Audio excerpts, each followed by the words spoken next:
오늘 하나님께서 우리에게 주시는 말씀은 구약 성경 시편 46편 1절부터 3절 그리고 10절부터 11절입니다. 구약 성경 시편 46편 1절부터 3절 10절부터 11절 구약 성경 835쪽에 있습니다. 시편 46편 1절부터 말씀을 봉독하겠습니다. 하나님은 우리의 피난처시요 힘이시니 환난 중에 만날 큰 도움이시라. 그러므로 땅이 변하든지 산이 흔들려 바다 가운데 빠지든지 바닷물이 솟아나고 뛰놀든지 그것이 넘침으로 산이 흔들릴지라도 우리는 두려워하지 아니하리로다. 10절입니다. 이르시기를 너희는 가만히 있어 내가 하나님됨을 알지어다. 내가 문나라 중에서 높임을 받으리라. 내가 세계 중에서 높임을 받으리라 하시도다. 만군의 여호와께서 우리와 함께 하시니 야곱의 하나님은 우리의 피난처시로다. 아멘. 매년 7월이 되면 우리 은혜와 사랑교회는 영성훈련의 달로 삼고 하나님과 우리와의 관계를 깊게 하는 훈련을 하고 있습니다. 7월 영성훈련의 달이 되면 주일 설교는 우리의 영성을 점검하고 깊게 하는 주제에 대한 연속 설교를 나누고 토요일 새벽 기도회는 토요 영성훈련으로 함께 모입니다. 올해 7월 영성훈련의 달에는 주일 설교 시간에 시편의 영성이라는 주제로 시편 150편 가운데 5개의 시편을 뽑아서 그 속에 담겨있는 깊은 영성을 함께 묵상하려고 합니다.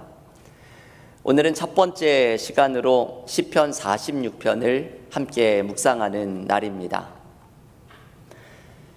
시편은 150개의 시가 담겨있는 책입니다. 이 시편 150편에는 저마다의 장르가 있지요. 예를 들면 찬양시, 탄원시, 교훈시와 같은 장르입니다. 이 다양한 장르는 시편에 다양한 주제가 담겨 있다는 것을 의미합니다. 이것을 다른 말로 하면 시편에는 우리의 삶의 다양한 경험들, 다양한 감정들이 표현되고 있다는 것이지요. 우리의 삶에서 경험하는 기쁨, 감사, 찬양, 외로움, 고난, 슬픔, 갈망, 희망, 이 모든 감정들이 신앙인의 고백으로 표현되고 있는 말씀이 바로 시편의 말씀입니다. 시편을 영어로는 Psalm이라고 부릅니다. 저는 이 Psalm이라는 시편의 영어 단어를 읽으면 언어 유희처럼 한글에 삶이라는 단어가 떠오릅니다. Psalm은 삶입니다. 결국 시편은 우리의 삶에 대한 이야기를 하고 있는 것이지요. 앞으로 한 달 동안 시편을 묵상하면서 시편 속에서 나의 삶의 모습을 발견하고 시편의 시인들의 삶의 모습 속에서 하나님을 향한 믿음으로 살아갔던 시편의 영성을 함께 배우는 은혜가 넘치기를 기원합니다. 오늘 시편의 영성 첫 번째 시간에 묵상하는 시편 46편은 시온의 찬양이라는 장르의 시편입니다. 이 시온은 예루살렘을 가리키지요. 예루살렘 성전이 있는 곳이고 더 깊은 의미로는 하나님의 임재를 상징하는 곳이 시온입니다. 오늘 본문의 4절과 5절에 나오는 하나님의 성, 이것이 바로 예루살렘 시온을 가리킵니다. 시편에는 이 몇 개의 시온의 찬양이 등장을 하는데 이 시편 46편이 첫 번째로 나오는 시온의 찬양입니다. 오늘 시편 46편의 주제는 시온의 하나님의 임재 속에서 삶의 모든 문제와 어려움을 이겨낸다는 말씀입니다. 이 주제절이 1절에 잘 담겨 있죠. 이 주제가 1절, 7절, 11절에 반복이 되는데 1절 말씀을 제가 한번 봉독하겠습니다. 하나님은 우리의 피난처시요 힘이시니 환난 중에 만날 큰 도움이시라. 아멘. 여러분, 이 말씀이 너무나 은혜로운 말씀이죠. 이 말씀은 우리가 암송을 해야 할 만한 귀한 말씀입니다. 하나님은 우리의 피난처시요 힘이시니 환난 중에 만날 큰 도움이시라. 우리는 이 말씀을 암송하면서 많은 용기와 힘을 얻습니다. 우리의 삶의 위기와 문제 속에서 하나님께서 우리의 피난처가 되시고 힘이 되어주시는 은혜를 경험합니다. 종교개혁가인 마틴 루터는 종교개혁을 하면서 이 시편 46편 1절의 말씀에서 힘을 얻었습니다. 루터가 작사한 찬양이 찬송가의 한 곡 수록이 되어 있는데 새 찬송가 585장 내주는 강한 성이요입니다. 그 가사가 이렇지요. 내주는 강한 성이요 방패와 병기 되시니 큰 환난에서 우리를 구하여 내시리로다. 이 가사가 시편 46편 1절의 말씀을 루터가 찬송가로 바꾼 것입니다. 하나님은 우리의 피난처시요 힘이시요 환난 중에 만날 큰 도움이 되어주시는 분입니다. 제가 늘 생각이 나는 한 일본 선교사님의 이야기가 있습니다. 요즘 뉴스에서 이 후쿠시마 원전 오염수에 대한 기사가 많이 나오고 있죠. 2011년에 일본에서 큰 지진과 쓰나미가 일어났을 때 일본에서 사역을 하시던 이 선교사님이 마침 한국의 집회에 들어와 계시다가 일본에서 일어난 지진 소식을 듣고 곧바로 일본으로 들어가려고 합니다. 주변의 사람들이 모두 이 선교사님을 말렸습니다. 아니, 이 위험한 때에 사람들은 모두 그곳에서 나오고 있는 때에 왜 일본으로 들어가려고 하십니까? 이 선교사님은 주변의 사람들의 만류를 마다하고 일본으로 돌아가면서 이렇게 말을 하였습니다. 지금 일본이 위험하다고 말하지만 저는 현재 세상에서 가장 안전한 곳으로 갑니다. 왜냐하면 지금 전 세계의 사람들이 일본을 위해 기도하고 있기 때문입니다. 저는 이 선교사님의 글을 읽으면서 이분이 시편 46편 1절을 붙들고 있는 분이라고 생각을 하였습니다. 사람들이 거친 풍랑이 일어나고 있는 그 풍랑의 한복판으로 떠나는 이 선교사님을 만류하였지만 이분이 그곳으로 갈 수 있었던 이유는 우리의 기도를 들으시는 하나님이 우리의 피난처시요 힘이시요 환난 중에 만날 큰 도움이심을 고백하였기 때문입니다. 여러분, 오늘 이 시편 46편 1절의 고백이 우리의 고백이 될 수 있기를 원합니다. 우리의 삶에서 경험하는 어려움 속에서 우리의 피난처시요 힘이시요 환난 중에 만날 도움이 되시는 하나님을 의지하시기를 간절히 기원합니다. 이러한 믿음을 가진 사람에게는 삶의 두려움이 사라집니다.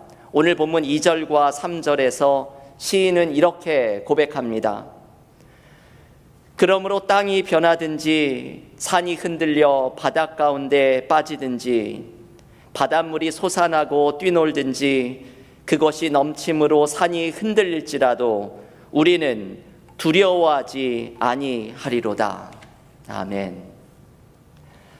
시편 기자는 삶에서 우리를 두렵게 하는 많은 어려움을 경험합니다. 땅이 변하고 산이 흔들리고 바닷물이 넘치는 두려움의 순간입니다. 우리도 이러한 일들을 삶에서 경험합니다. 제가 우리 교회에 목회를 시작했던 2012년에 허리케인 샌디가 덮쳐서 난리가 난 적이 있었습니다. 우리 교우들도 기억하시고 많은 분들이 피해를 보았습니다. 그때 자동차 가스도 구하기가 어려워서 저는 주유소를 찾다가 9W를 타고 뉴욕으로까지 올라가서 어렵게 가스를 구했던 기억도 있습니다. 새벽 기도도 모이지 못하던 그때에 제가 교우들께 이 오늘 시편 46편의 말씀을 묵상한 것을 이메일로 보내드려서 함께 위로를 경험한 적이 있습니다. 여러분, 우리의 삶에도 땅이 흔들리고 산이 흔들려 바다에 빠지는 듯한 풍랑이 일어납니다. 하지만 이 모든 일 속에서 시편 기자는 나와 함께 하시는 하나님을 의지하면 두려워하지 않을 것이라고 외칩니다. 여러분, 이것이 바로 믿음이지요. 믿음의 반대는 두려움입니다. 믿음은 함께 하시는 하나님 때문에 삶의 문제를 두려움 없이 감당하는 것입니다. 우리의 삶에 문제와 어려움이 찾아오지만 나와 함께 하시고 나의 피난처가 되어주시고 힘이 되어주시는 하나님이 있으니 두려움 없이 삶을 감당하는 것이 바로 믿음입니다. 여러분, 우리는 이것을 많이 경험합니다. 이게 사실 은혜이지요.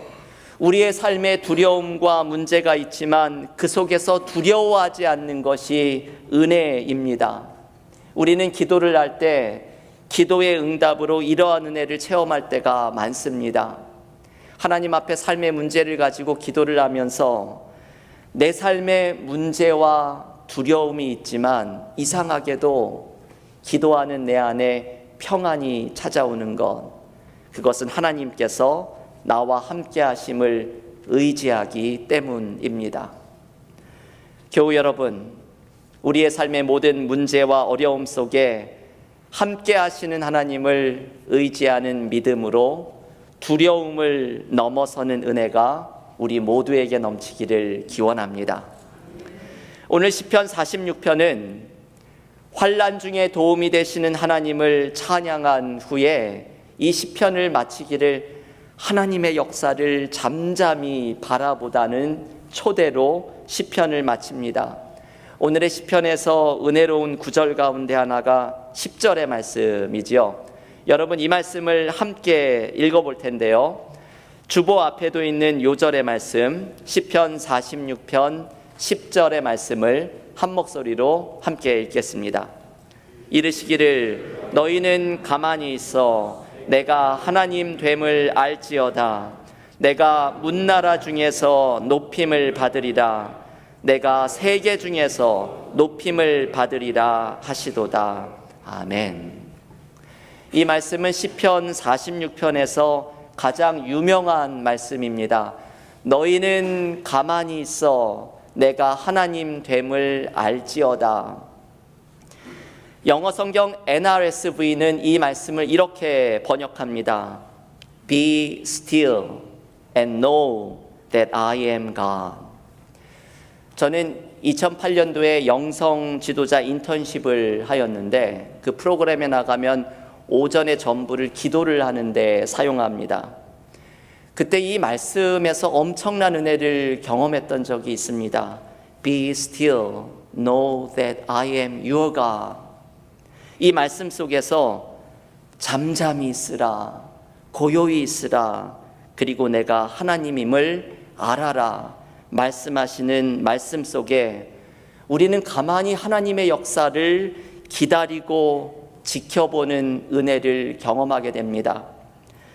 나와 함께 하시는 하나님이 내가 환난 중에 만날 피난처이고 하나님이 함께 하시니 두렵지 않다고 고백하는 사람은 잠잠히 하나님의 선한 계획과 인도하심을 따라갑니다. 때로 우리의 문제는 내가 너무 안달하는 것이지요. 내가 삶을 통제하려고, 모든 것을 통제하려고 하는 것입니다. 저는 오래전에 시카고에서 한 목사님을 만났습니다. 제가 한국에서 신앙생활을 했던 영락교회에서 제가 대학생일 때 부목사님으로 계셨던 분이 시카고에서 목회하신다는 말씀을 듣고 그분을 만나게 되었습니다. 근데 그분을 뵈었더니 머리가 새하얗게 변하셔서 아니 목사님 어쩌다가 이렇게 머리가 하얘지셨나요? 하고 여쭈어 보았더니 그분이 말씀하기를 목회를 하려다가 너무 아둥바둥 애쓰다가 이렇게 되었다고 말을 하면서 목회도 주님께 맡기면 되었을 텐데 내가 하려고 너무 애썼다고 고백을 합니다.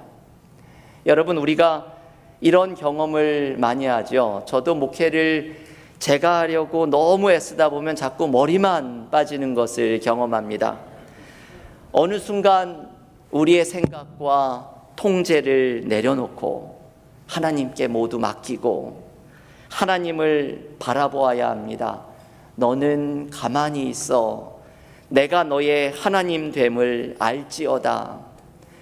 잠잠히 하나님께서 이 일에 있어서 나의 하나님이 되어주시는 것을 바라볼 때 우리는 하나님의 새 일을 경험하게 됩니다.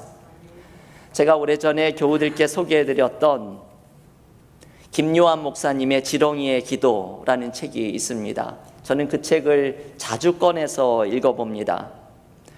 그 책에서 이분이 자신의 사역의 새로운 길을 발견하게 되는 이야기가 저는 그 책에서 제일 은혜를 받는 대목입니다.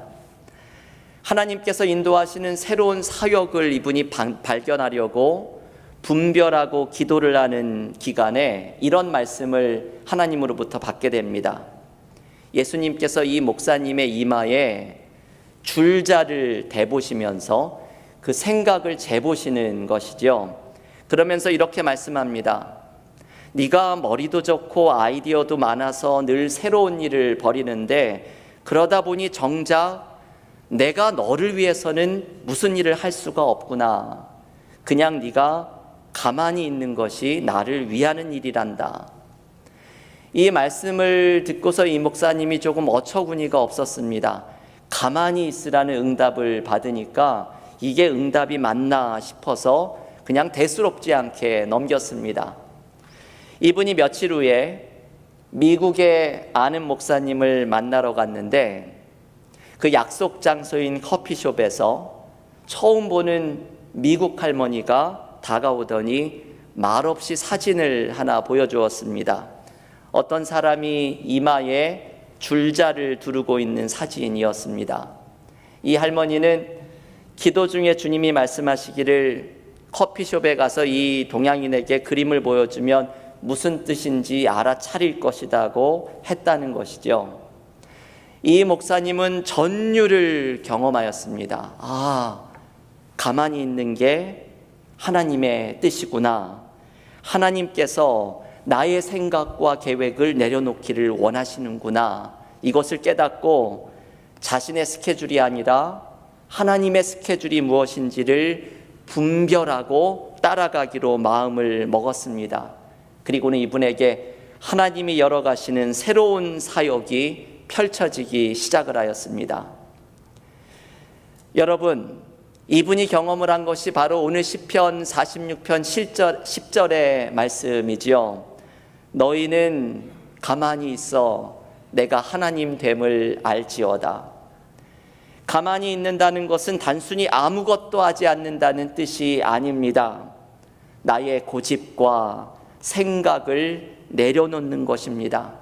그리고 하나님의 선하신 계획에 맡기는 것입니다. 우리의 삶의 환난과 풍랑이 일어날 때 우리는 하나님께서 나의 하나님이 되셔서 당신의 선한 계획으로 인도해 주시기를 의지하며 나아가야 합니다. 이것이 삶의 환난을 이겨내는 방법입니다. 교우 여러분, 오늘 설교의 제목을 저는 사람은 무엇으로 사는가라고 정하였습니다. 이 질문은 철학자들의 오랜 질문 가운데 하나입니다. 사람은 무엇으로 사는 것일까요? 오늘 시편은 이 질문에 단순하게 대답합니다. 사람은 하나님을 향한 믿음으로 살아갑니다. 우리의 삶이 온통 흔들리는 풍랑 속에서도 두려워하지 않는 것은 내 삶에 함께 하시는 하나님이 나의 피난처가 되어주심을 믿기 때문입니다. 삶에서 길을 찾지 못하고 때로는 내 삶이 아둥바둥 살아가는 것 같은 힘겨운 짐으로 느껴질 때에도 우리가 삶을 살아갈 수 있는 것은 가만히 하나님이 나의 하나님이 되심을 의지할 때 내 삶에 하나님이 열어가시는 새로운 길이 펼쳐질 것을 믿기 때문입니다. 사람은 믿음으로 살아갑니다. 선한 하나님께서 내 삶에 함께 하시고 나를 도와주시고 나의 하나님이 되어주심을 믿음으로 우리는 인생의 길을 걸어 나갑니다. 오늘 시편 46편의 말씀을 붙들고서 삶의 모든 길에서 나의 도움이 되시는 하나님을 잠잠히 바라보며 그리고 그 누구의 하나님도 아닌 나의 하나님이 되어서 나의 길에 새 길을 열어주시는 하나님을 신뢰하며 살아가는 믿음의 교우들이 모두 되시기를 주님의 이름으로 간절히 축원합니다. 기도하겠습니다.